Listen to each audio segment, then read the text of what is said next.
आंबेगाव तालुक्याच्या पूर्व भागातील शिंगवे गावात गोरडेमळा येथे श्री संत बाळूमामा आदमापूर पालखीचे मोठ्या उत्साहात आणि भक्तिमय वातावरणात स्वागत करण्यात आले।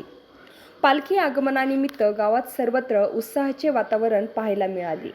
पालखी शिंगवे गावात दाखल होताच ग्रामस्थ, महिला, युवक आणि ज्येष्ठ नागरिकांनी फुलांची उधळण करत तसेच जयघोष करत पालखीचे स्वागत केले। श्री संत बाळूमामा महाराज की जय च्या घोषणांनी संपूर्ण परिसर भक्तिरसात न्हाऊन निघाला।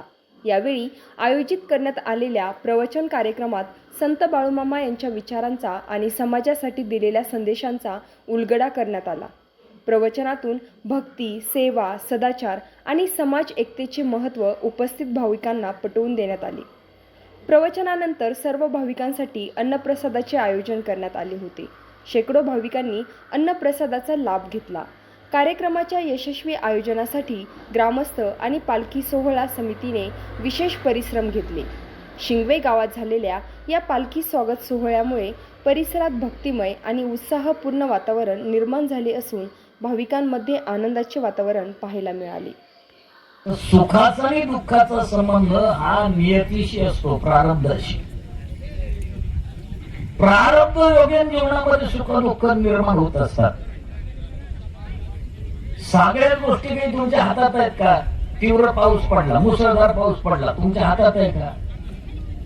त्यानं तुम्हाला काही त्रास झाला तर ते प्रारब्धानं आलेलं दुःख तुमच्या काय? तुम्ही पावसाला पड म्हटला म्हणून तो पडत नाही, आणि तुम्ही थांबा म्हटले म्हणून काही थांबत नाही।